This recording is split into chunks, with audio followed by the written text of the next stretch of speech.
Hi, this is a recorded lecture for the IB DP Design Technology. We're looking at topic A3.1 here, and we're looking at metals. Specifically, this isn't part of our glossary of terms, but it's important to understand because the IB wants you to know that materials are classified according to their origin and source, and you must be able to discuss frame, shell, and solid and combinations of frame and shell structures and how they are used in the design of products.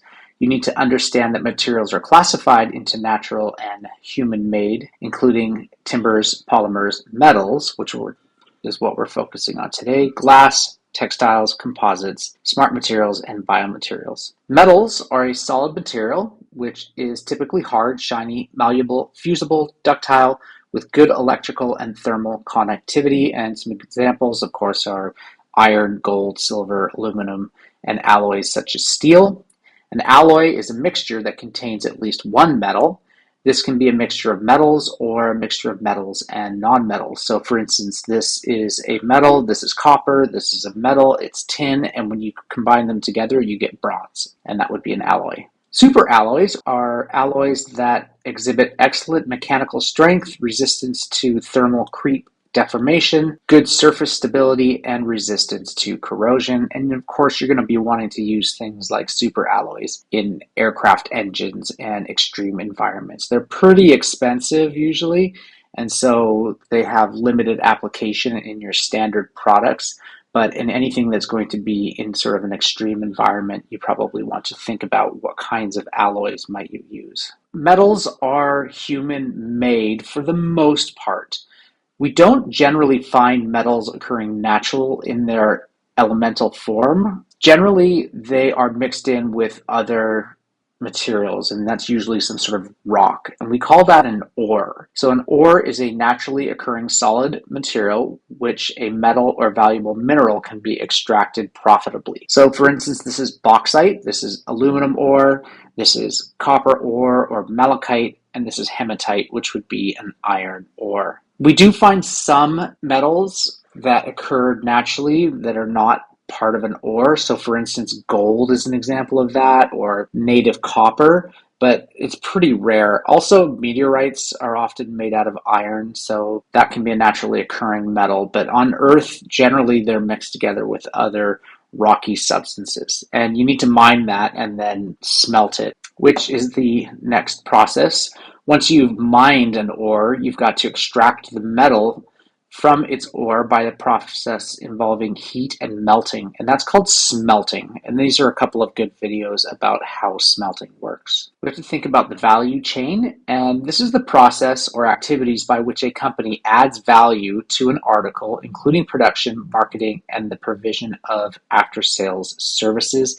And honestly, this is unfortunate, but often the countries that have the highest reserves of valuable ores don't make the most money from them. A country like the Democratic Republic of the Congo has many valuable ores, but they don't make a lot of money from them because a lot of the value from those ores gets added as they get refined for smelting and then refining and then made into products. And that's where the value gets added. Let's talk quickly about the structure of metals. So metals form a lattice crystalline structure. You can see that here. We might have a cubic or hexagonal, just depending on the type of metal. We need to think about grain size in metal. Metals are crystalline structures and they have individual grains. The grain size can vary and can be determined by heat treatment, particularly how quickly the metal is cooled.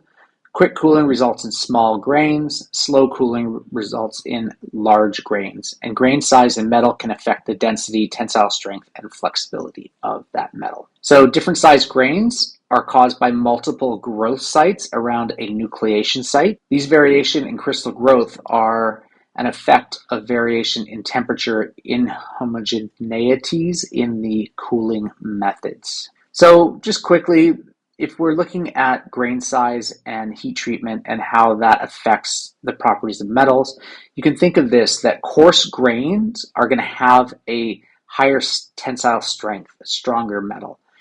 Large and coarse grains are going to be tougher, so they're going to be a tougher metal. Coarse grains are going to be more ductile, so you're going to get a more ductile metal. Smaller grains are going to be harder, but that also means that they're more brittle. And coarse grains are more malleable. Remember that generally hard and brittle go together, and tough goes with ductile and malleable. We can also temper. So tempering is heat treating processes designed to increase the toughness of an iron-based metal by heating it and allowing it to cool in air. Tempering decreases the hardness of the material, which usually increases the ductility and decreases the brittleness. This is an example of heat treating. It's a samurai sword. Work hardening is also known as strain hardening or cold working, and this is the process of toughening a metal through plastic deformation. Have a quick look at this video to see what is meant by work hardening. We're going to talk about how alloying a metal affects the crystalline structure. And so first thing we need to do is understand that deformation of lattice structures. This is the dislocation of the lattice structure. And you can kind of see it here. So we're dislocating this lattice structure. You can see this kind of space is moving along this slit plane. And that's the deformation of a lattice structure. Now, you can see it here too. This is just another example of a deformation in a lattice structure. Alloying is a mixture that contains at least one metal. This can be a mixture of metals or a mixture of non-metals. So we've already talked about that. And please watch this video. It'll talk about the alloy properties of metals. And so alloys increase the strength and hardness. Alloys reduce malleability and ductility as compared to pure metals. This is due to the presence of foreign atoms, which interfere with the movement of atoms in the crystals during plastic deformation. There's different types of alloys, and so there are ferrous alloys, and you can watch this video. This is about iron. Iron's chemical symbol is Fe. It comes from the Latin, which is something like ferrous. Mild steel is an alloy, and this contains carbon, so it's iron with carbon.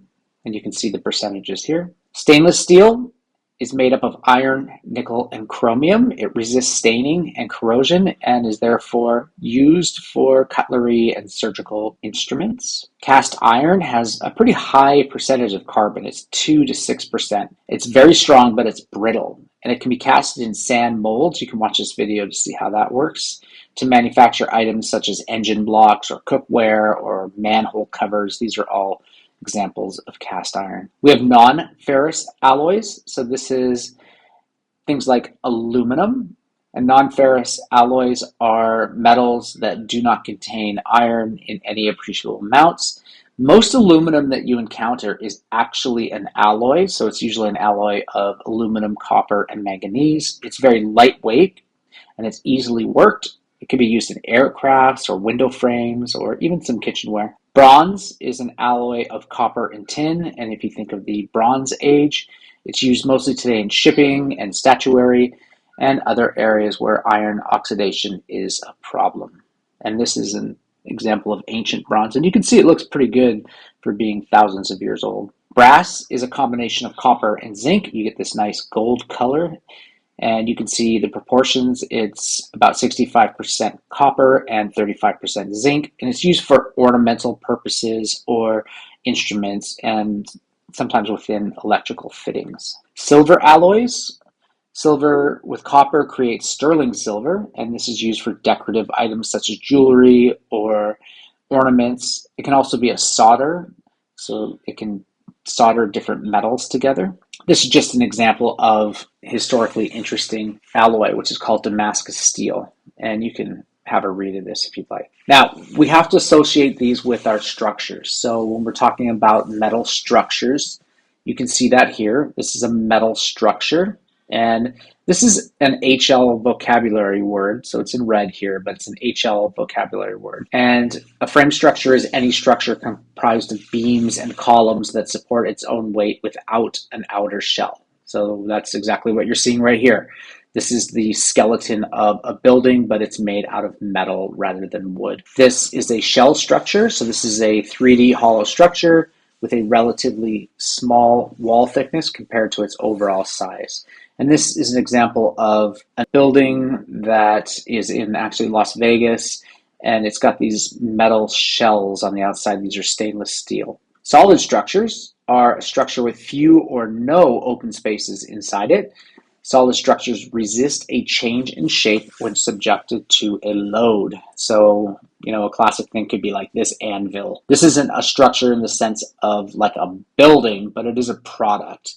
And it's solid and heavy, and you use it to make like horseshoes or in a blacksmith shop. There are some advantages and disadvantages of metal construction. So the advantages are it's really strong and durable. So metal, especially steel, is very strong and durable. You can have pretty fast construction, especially when it's prefabricated components that are made off-site. You don't have to worry about pests or rot. Like, for instance, no termite is going to be eating your metal frame. It's resistant to fire. Metal is not combustible. It has a lot of design flexibility. It can be shaped into various forms, and it's sustainable because steel, for instance, is 100% recyclable. Disadvantages, though, it can rust and corrode. So metals can rust and corrode, which is definitely a problem. It has very poor sound insulation. So, for instance, steel structures can be really noisy when you have rain or snow or some other kind of impacts on them. It can be quite expensive. So the upfront cost for materials can be higher. It has poor thermal insulation because metals are good conductors, so it's not going to insulate your building well. Aesthetics, some people find the appearance of metal structures kind of unappealing. And so, if you don't like the look of the Eiffel Tower for some reason, then metal is not for you. And then we have some problems with buckling. Steel structures can be susceptible to buckling under certain stresses. Thank you for watching.